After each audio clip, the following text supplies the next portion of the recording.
O que há de verdade nos boatos de que Jorge Sampaoli pode ser demitido do Santos? E a situação de Odair Hellmann no Internacional? No vídeo de hoje do canal do Nicola, vou te atualizar sobre a situação desses dois treinadores e quero te contar também sobre Casares, que se tornou uma grande bomba relógio no Atlético Mineiro.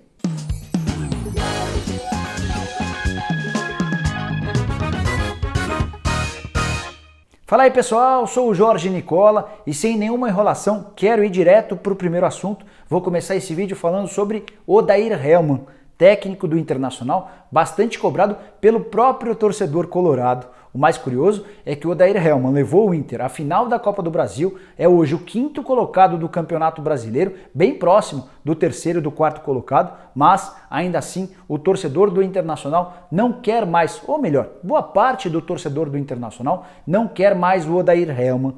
Antes de gravar esse vídeo, conversei com uma fonte importante dentro do departamento de futebol do Internacional para saber o que há de verdade, o que há de possibilidade e o que há de especulação quando o assunto é o futuro do Hellmann. E essa pessoa me garantiu que até dezembro não se discutirá qualquer possibilidade de troca no comando técnico. O Hellmann está garantido pelo menos até o fim do Campeonato Brasileiro. Primeiro ele vai ter a oportunidade de provar se é capaz de colocar o Inter de novo em uma Libertadores da América via Campeonato Brasileiro e depois ele vai ter a oportunidade de mostrar se o Inter é capaz de evoluir no aspecto ofensivo. E essa tem sido a grande crítica da mídia e do torcedor no Rio Grande do Sul. O Inter decepcionou em jogos grandes porque não soube se impor ofensivamente. É um time que se defende muito bem, mas demora, tem dificuldade, não consegue demonstrar repertório ofensivo. Ainda de acordo com a minha fonte do Internacional, o Hellmann está prestigiado, mas também a falta de opções no mercado no que diz respeito a treinadores, joga a favor da continuidade do Hellmann, pelo menos até dezembro. Aí, dependendo dos movimentos feitos por outros treinadores, pode pintar ou não alguma mudança no comando técnico do Inter, de olho na temporada 2020. Bom, quero falar agora sobre Jorge Sampaoli, que vive seu pior momento desde que foi contratado pelo Santos em janeiro desse ano. Nos últimos 9 jogos no Campeonato Brasileiro, só 2 vitórias contra Chapecoense e CSA, 2 times seriamente ameaçados de rebaixamento. O Santos nesse período também conseguiu 3 empates, 2 deles muito ruins, contra a Fortaleza, num jogo em que vencia por 3-0 e tomou 3-3, e outro jogo contra o Atlético Paranaense, time reserva do Atlético, e as 2 partidas na Vila Belmiro. Então, já te falei de 2 vitórias, de 3 empates e tem também 4 derrotas nesse período. Até por isso, o Santos, que era líder do campeonato, caiu para a 3ª colocação. A diferença para o Flamengo é de 8 pontos e o pior, o 4º colocado, o Corinthians, já tem os mesmos 41 pontos na tabela de classificação que o Santos. O Internacional, que aparece em 5º e é hoje o primeiro time fora do G4, está só 4 pontos atrás do Santos. Por tudo isso, tem surgido uma série de especulações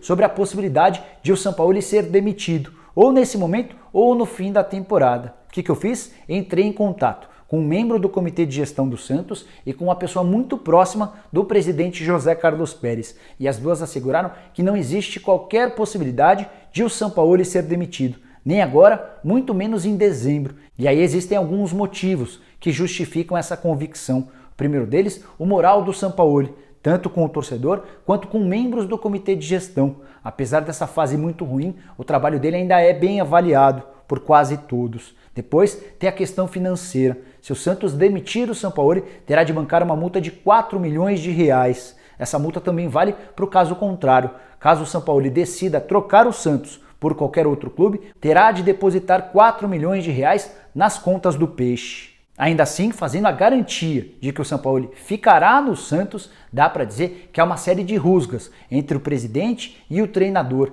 E essas rusgas começaram lá atrás, quando o Sampaoli cobrava muito, de forma insistente, de forma até chata, reforços. O Pérez, na medida do possível, trouxe reforços. O Santos gastou mais de 77 milhões de reais em contratações. Nunca na história o Peixe havia gastado tanto. Mas o Sampaoli continua perturbando o presidente com novos pedidos. E a resposta do Pérez costuma ser: pô, você pediu o Cueva e ele não joga. Você pediu o Uribe, ele não joga. Você pediu o Pará, ele é reserva. E até o Aguilar, que custou 15 milhões de reais, praticamente não tem sido aproveitado nas últimas partidas. Então, essa é uma queda de braço antiga, mas que continua contando bastante. Tem também um outro ponto que sempre causa saia justa. Sampaoli cobra de forma sistemática o pagamento dos salários e dos direitos de imagem em dia. Qualquer atraso de um dia já é suficiente para que o Sampaoli reclame e ameace entrar na justiça. O Pérez tenta, na medida do possível, administrar essa situação, alegando dificuldades com o problema de fluxo de caixa.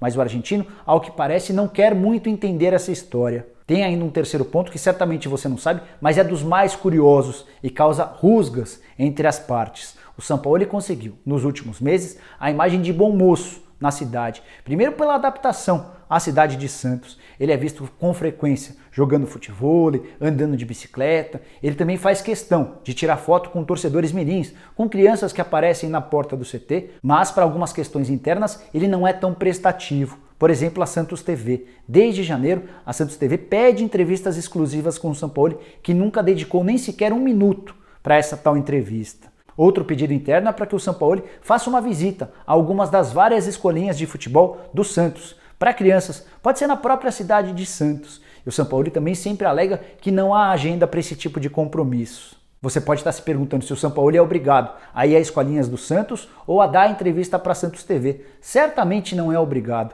O papel dele é treinar e treinar bem o time, o que ele costuma fazer com bastante frequência. Mas, diante da política da boa vizinhança, seria inteligente da parte do Sampaoli fazer esse tipo de concessão. Para fechar o vídeo, preciso te falar sobre Juan Casares, que é hoje o grande problema dentro do elenco do Atlético Mineiro. O mais curioso é que ele costuma ser a solução do time dentro de campo, com gols, assistências, muita velocidade. Ninguém discute que ele é o jogador mais talentoso do atual Atlético Mineiro, mas fora de campo é uma bomba relógio sempre pronta a explodir. A última grande polêmica em que ele se envolveu aconteceu no dia 8 de setembro. O Atlético Mineiro foi ao Rio de Janeiro e perdeu para o Botafogo por 2-1. Na volta do time a Belo Horizonte, por volta de meia-noite, todo mundo foi para casa. Todo mundo, exceto o Casares. Por volta de 6 da manhã, tocou o telefone de um dos dirigentes do Galo. E a ligação era de uma delegacia de Belo Horizonte. Uma mulher estava prestando queixa, garantindo que tinha sido agredida pelo Casares ao longo da madrugada. Ou seja, o Casares, em vez de ir para casa depois de uma derrota por 2-1, foi para a noite, arranjou confusão e se tornou mais uma vez um problema. O grande ponto é que esse foi só mais um de vários episódios envolvendo Casares. Conversei com uma fonte minha no Atlético e ela me contou todas as medidas que já foram tomadas na tentativa de educar, de colocar o Casares no lugar. Vou até recorrer a uma colinha porque é muita informação. O Casares já foi multado, suspenso, já ficou fora do banco de reservas, já ficou no banco de reservas, já teve um motorista /segurança contratado pelo Atlético Mineiro para acompanhá-lo 24 horas por dia, já teve a ajuda de um psicólogo, sua família, em determinado momento, foi trazida do Equador para acompanhá-lo de perto, para ver se ele saía menos na noite, mas nada disso funcionou. Quer algumas provas? Nesse período, ele já faltou a treinos, já chegou algumas vezes atrasado, já se apresentou em péssimas condições, engravidou 2 mulheres diferentes, chegou a tomar multa de 30% do seu salário, mas no mês seguinte voltava a aprontar. E aí todos no Atlético Mineiro vivem uma baita sinuca de bico quando o assunto é Casares. O Atlético precisa vender o Casares urgentemente, até porque o contrato dele termina em dezembro do ano que vem e o Atlético fez um alto investimento, $1,5 milhão para adquirir 50% dos direitos econômicos do equatoriano. Se afastar o jogador, se impedi-lo de jogar, além da perda técnica, você ainda fica cada vez mais distante de conseguir um clube interessado na compra do Casares. Então esse é o grande dilema que o Rui Costa, que o presidente Sérgio Sete Câmara e que o técnico do Atlético Mineiro, seja ele qual for, tem convivido nos últimos meses. Em julho do ano passado, o Casares chegou a ser vendido para o Shabab dos Emirados Árabes Unidos. O Atlético aceitou uma oferta de 5 milhões de euros, encaminhou toda a negociação e chegou a liberar o Casares para fazer os exames médicos. Mas, na última hora, esse time dos Emirados Árabes Unidos acabou desistindo do negócio. Talvez tenha feito um levantamento breve sobre o histórico do Casares e optou por não continuar o acordo. Faltava só o depósito do dinheiro. E aí o Atlético desperdiçou uma enorme chance de recuperar o investimento e ainda faturar com o jogador, que tecnicamente é excelente, mas profissionalmente é um dos piores do Brasil. Bom pessoal, antes de encerrar o vídeo, queria saber se o Casares cabia no seu time do coração, apesar de todo esse histórico que eu passei agora há pouco. Se você curtiu o vídeo, não esquece de dar um like por aqui. Quem ainda não se inscreveu no canal, aperta esse botãozinho vermelho de inscreva-se e aciona o sininho, assim você passa a ser notificado toda vez que eu fizer um vídeo novo ou uma live, e use o espaço para comentários para fazer o que você quiser. Deixa a sugestão, pergunta, opinião, alguma crítica, tudo isso é muito bem-vindo, beleza? A gente se vê em breve, um abraço!